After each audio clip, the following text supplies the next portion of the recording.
Oh, there are many. Anywhere from, oh my gosh, I have a whole list of different types of ways that drugs go to that illicit market. It could be cargo going down the road, a big semi-truck. One semi-truck with, say, hydrocodone combination in it could easily be taken, parked, and when it's actually sold on the street, it's equivalent to about $80 million. So many people think that doctors are the ones that are providing the drugs by prescriptions. And yes, there are quite a few people that commit fraud against doctors to try to obtain drugs by fraud or deceit, but the majority of the drugs come from other areas. I just finished a case as an expert for the prosecution in an internet investigation where just one pharmacy was filling 4,000 prescriptions a day, and they were going out worldwide to other countries, to the United States, and I can't imagine 3 people filling 4,000 prescriptions without making a mistake. And of course, there were probably many mistakes. The internet. The other ways that people get their drugs is by friends. They steal them, they take them. People go into people's houses during open houses, and I love it on different television programs where the realtor's outside and they say, go on in and take a look. And they don't go in the house with them, and it's just a free-for-all for someone to take drugs. And we even had people that volunteered for Meals on Wheels, so they could deliver meals to elderly people, and they know that these elderly people had medicines in the restrooms. They said, oh, could we use your restroom? And they would take drugs that way. People taking the trash out of a pharmacy. They drop a bottle of pills every week in a 500-count bottle in the trash, and they go dumpster diving after work. But there's so many other ways. I mean, we can go on and on and on with regards to how drugs are diverted. And people even borrow people's pharmacy cards or even rent them to get prescriptions filled for free, or they'll borrow their insurance cards and go into different doctors' offices because there's no photo on that. And I always ask the doctors that I teach, how many of you ask for photo ID for a first-time patient?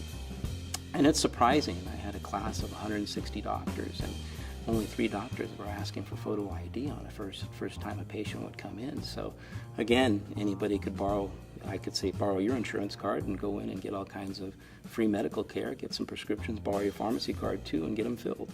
And these things are going on all the time. And then one of my most unusual cases that I used to see were, I used to go in to do grand rounds at cancer centers and teach the pain fellows that were going out to practice throughout the nation at various large teaching institutions. And I would walk in, it's a cancer center, I would walk in, nobody would ask me for photo ID. I had my suit on, I had my little backpack, my computer. I'd walk in and no one would stop me. No one would put an ID on me or anything. I could walk into a patient's room, take my little 60cc syringe out of my pocket, hit the rubber stopper on a patient that might be sleeping in one of the rooms, and of course what's going to be hanging at the bedside at a cancer center, usually some concentrated opioid type medication. Draw it up, cap it off, walk out of the hospital, go home, put it in the microwave. I may have about $5,000 of powder after about 45 seconds.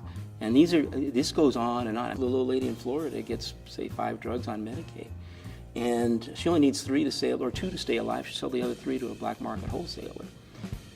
They put them in a trunk, drive to Tennessee. A little wholesaler in Tennessee buys them, and they send out faxes from New York to Hawaii saying this week you can get 50% off on these particular drugs. Of course, in Florida, it's required that they come in the original manufacturer's bottle, and they steam off the label with a little lighter fluid, and they have a sealed prescription, bottle of prescription drugs, and they're resold. And it's not just controlled substances; it's drugs that are used for HIV. They're used antiretroviral type drugs, antibiotics that are very, very expensive. There's a tremendous amount of other drugs out there, hemopoietic agents. I mean, there's so many different drugs out there that are so expensive. And those are also diverted and sold on a black market. And then again, we have the gray market, which is drugs from Mexico. We did cases where we had 5 stores run by a crime family out of Mexico City. They were bringing drugs in from Mexico, pharmaceutical drugs. You name the drug, if you looked the part and you lived in the neighborhood, you could get any controlled substance, including anabolic steroids, fertility drugs. You name the opioid, you name the benzo, they had every one of these drugs. And they were repackaged, and they were, each store, they actually kept records, which was fantastic for us, and turning it over to IRS.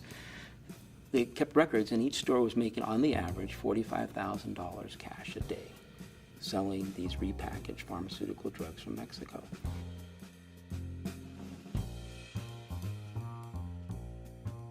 Well, one of the things I highly recommend is that they contact law enforcement, contact the chief of police, contact the sheriff in the area.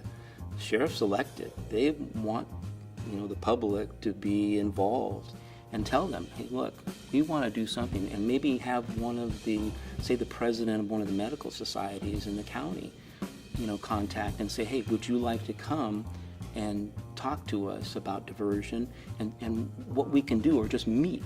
And what can we do about this? And there's an excellent model that I describe in many of my, I hate to say this, many of my presentations, but it's an excellent model. It's actually the Ventura County Prescription Drug Task Force.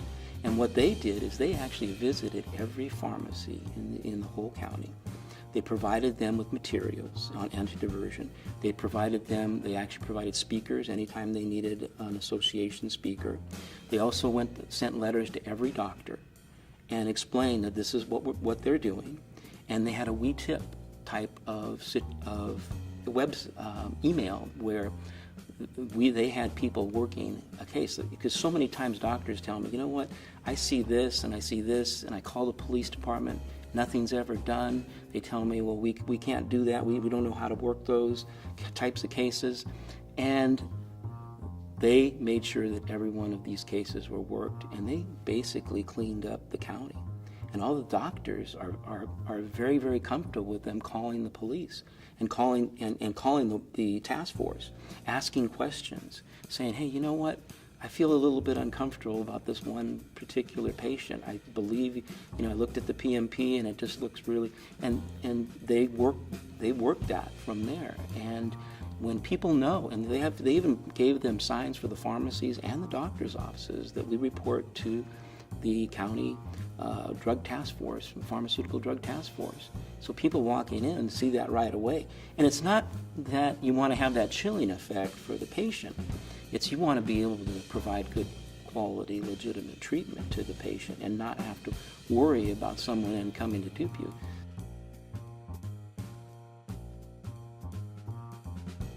What's interesting about it is that they have no idea what goes on behind the scenes. They may never know they have an investigation. However, the things that we're going to talk about is an actual investigation that transpired. Now, sometimes a portion of that will be completed on them, and they'll never know that they had an investigation, never know or ever see anybody. Or they may get a little knock on the door and a quick, how you doing, and they're done, they close the case out. Or they may ask for more information to clear up some things. However, they'll get to know what goes on in an investigation, all the way to a search warrant. And they'll know some of the things that law enforcement uses as so-called, I hate to say the word, trickery, to get information. And it's not really trickery. They're using, legitimate investigative procedures. And it's just going to be very interesting for them to see that, understand what goes on, and they also are going to be interacting in that class. They're going to be telling me, okay, what type of intelligence information would you want to get at this point? And then it's a 4-part fact pattern. So it builds. So you get more facts, you get more facts, you get more facts. And then you end up, you're dealing with, a search warrant, and how are those served, and Can you search the physician or the prescriber's house? Can you search the prescriber's car? And just knowing what goes on behind the scenes, I think, is going to be quite an education for a lot of these doctors. And by knowing that, I think they better help them in kind of fine-tuning their own practices, in that some of these things would be red flags that go out to regulatory. And maybe, we need to do, I always challenge them to go back to their practices and take a look at some of the things that we discussed and see where they can fine-tune certain things so that you don't have the regulatory scrutiny. You don't have those red flags that go off. You don't have someone knocking on your door. And if you do have someone knocking on your door, at least you know how to handle it.